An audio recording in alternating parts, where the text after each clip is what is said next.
Søren Kierkegaard, Either Or. Either Or is more like a novel than a philosophical treatise, and like most novels, it's resistant to paraphrase. Nevertheless, its central concern is clear. It's the question asked by Aristotle, how should we live? Kierkegaard's answer to this question is oblique enough to leave a trail of contradictory and sometimes confusing interpretations in its wake. On the surface, at least, it explores two fundamentally different ways of life, the aesthetic and the ethical. But it does this from within. The views aren't summarized, but rather expressed by two characters who are the fictional authors of the work. Kierkegaard's writing has a playful quality. One aspect of this is his use of pseudonymous authorship. It's not just that Kierkegaard writes under a series of pseudonyms, rather he creates fictional characters different from his own in whose voices he writes. The tone of Either Or is set in the preface. The narrator, who is called Victor Eremita, tells the story of how he came by the manuscripts, which are published as Either Or. He had bought a second-hand writing desk, an escritoire, which he had long admired in a shop window. One day, just as he was leaving for a holiday, a drawer of the desk jammed. In despair, he kicked the desk. A secret panel sprang open, revealing a hoard of papers.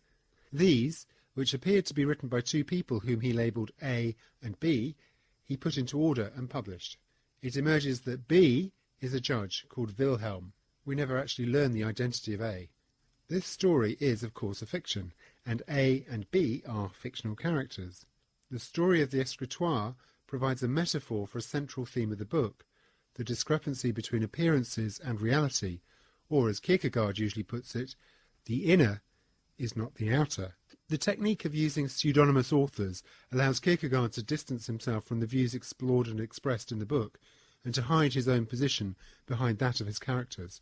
But it also allows him to get inside the various positions he evokes, to investigate them from the point of view of the inner life of imagined individuals, rather than by means of the cool abstractions which philosophers typically employ. This is an aspect of Kierkegaard's method of indirect communication, a self-conscious attempt to convey truths about living human beings by showing aspects of their lives rather than describing abstract and impersonal concepts. Either. The first part of the book, called Either, is the part that is usually read. Most readers find that A's writing is more interesting and diverse than the solid, somewhat laborious section written by B. Very few of those who enjoy Either bother to slog through every page of Or, even in the abridged versions in which it usually appears. Nevertheless, parts of Or provide a detailed, if biased, commentary on A's approach to life, the aesthetic approach, while defending B's own ethical approach. A's writing doesn't provide a direct description of his approach to life, rather it exemplifies it through its concerns and style of writing, the aesthetic approach to life. In simple terms, the aesthetic approach to life has at its heart the hedonistic pursuit of sensual pleasure, but this doesn't adequately characterize Kierkegaard's use of this term, since it suggests a brutish craving after physical satisfaction, whereas for Kierkegaard, the aesthetic approach includes the more refined pleasure-seeking of the intellectual aesthete. This aesthete's pleasures may come from the contemplation of beauty and the refined appreciation of works of art, or they may include delight in the sadistic exercise of power, an attitude revealed in the section of Either called the Sadducees Diary. All these pleasures are sought by A. For Kierkegaard, the aesthetic approach to life involves a restless seeking after new pleasures, since the worst that can happen to someone who adopts this way of life is that they become bored. Boredom, for the aesthete, is the root of all evil. So A suggests a half-serious strategy for avoiding boredom, which he jokingly labels crop rotation. Crop rotation involves arbitrarily changing your attitude to life, or to whatever you happen to be involved in. Like the method by which farmers replenish the soil's nutrients, the arbitrary shifting of viewpoint should replenish the individual and help stave off boredom. A's example is of having to listen to a bore. As soon as A started concentrating on the drops of sweat running down the bore's nose, the bore ceased to be boring. At this point, Kierkegaard seems to sow the seeds of surrealism in his celebration of the arbitrary and of perverse approaches to life. He suggests, for example, just going to the middle of a play, or reading only the third part of a book. thereby getting a new and potentially stimulating angle on what could otherwise be tedious. The restless shifting of topics and styles in the essays that make up either reflects this constant search for new stimulation, characteristic of the aesthetic approach to life. This is most apparent in the opening section called Diepsalmata, Greek for refrains, which is a series of fragmentary comments and aphorisms. Other parts of either are presented as quasi-academic papers, or else, most notably, in one case as a diary. The Sadducees Diary is a novella within either. It's a brilliantly written account of the cynical seduction of a young woman, Cordelia, incorporating, as the title suggests, a diary, but also letters from the woman to her seducer. It stands as a work of literature in its own right, but within either it provides a case study of one way of living within the aesthetic approach, an attempt to live life poetically rather than ethically. In the preface to either or, Victor Eremita, the fictional editor of the whole work, introduces the diary, which he claims to have found amongst the papers in the desk. But there is a further level of concealment of authorship, in that the diary itself has a preface, allegedly written by someone who knew the protagonists. Eremita draws attention to what he calls this Chinese box, suggesting that the diary's editor might well be a fiction used by the seducer to distance himself from what it describes. Of course, as readers of either or, we are immediately at a further level of remove from the events than was Eremita, well aware that Eremita is simply another mask worn by Kierkegaard, and that the events that the diary describes are almost certainly creations of the philosopher's imagination, rather than a description of something that actually happened. We might also take his account of this distancing technique to apply equally to Kierkegaard's own use of pseudonyms and puzzles of authorship throughout either or. Eremita describes A's attitude to the seducer's diary as possibly being like someone who scares himself as he recounts a frightening dream, suggesting that this might be why he has to hide behind the mask of an imagined editor. The seducer's aim is to get a particular young woman to fall in love with him. He succeeds in this, and then withdraws all affection.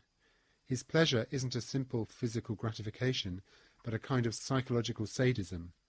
Seduction is the quintessential pastime of those who adopt the aesthetic approach to life, and it's significant that an earlier essay in either the immediate stages of the erotic is devoted to an examination of Mozart's Don Giovanni, an opera which follows the fortunes of a serial seducer.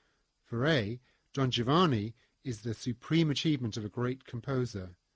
The underlying suggestion is that A is drawn to this opera because in important ways the central character's lifestyle mirrors his own.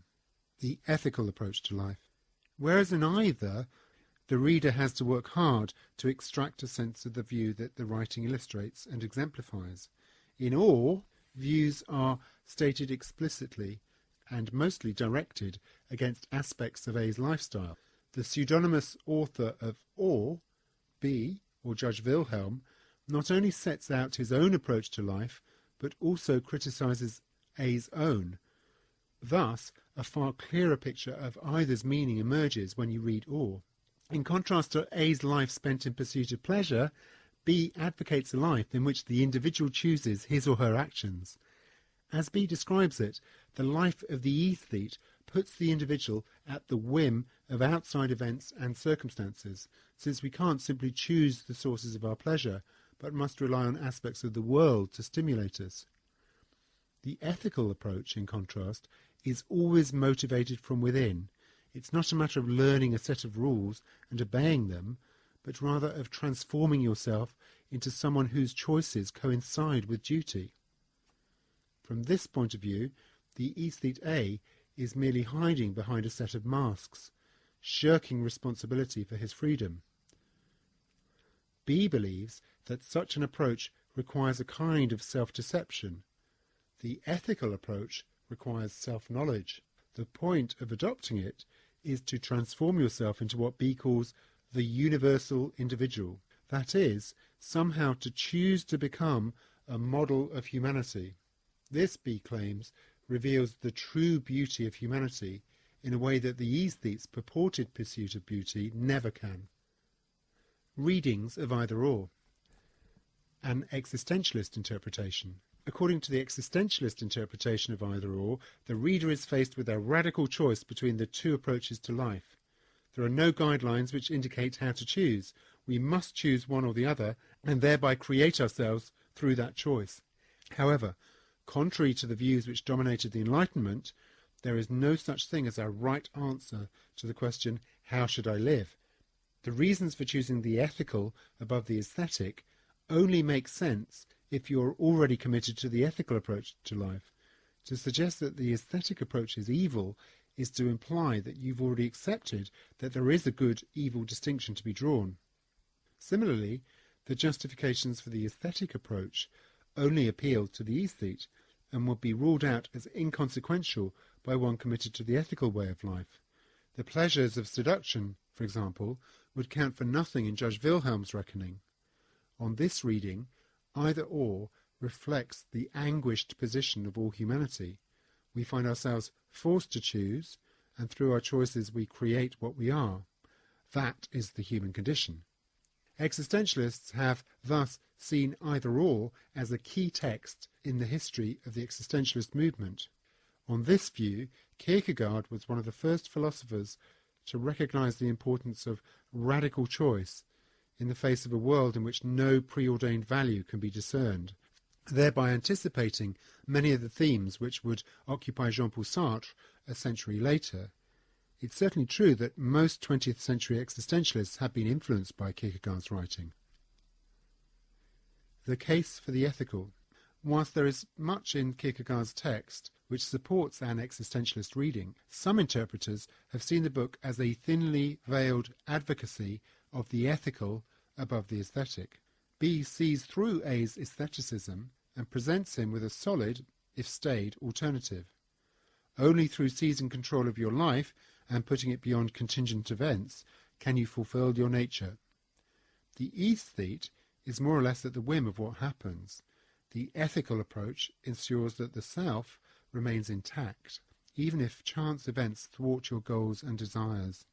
One point against this interpretation of either-or is that it contradicts his claim that there is no didacticism in the book.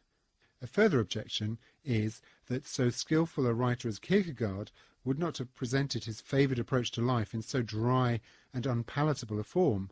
It's far from obvious why he would have given the aesthete A all the best lines and invented the staid and pontificating Judge Wilhelm as the defender of his favoured view. Thinly veiled autobiography. Kierkegaard met Regine Olsen when she was only 14. He was 21.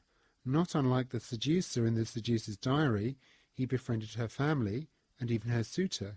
When Regine reached 17, Kierkegaard asked her to marry him, and she accepted. However, Kierkegaard couldn't go through with the marriage and broke off the engagement in 1841, just 2 years before either-or was published, leaving Regine humiliated and in great distress. Some commentators have seen parts of either-or as a response to his situation, of more psychological than philosophical interest.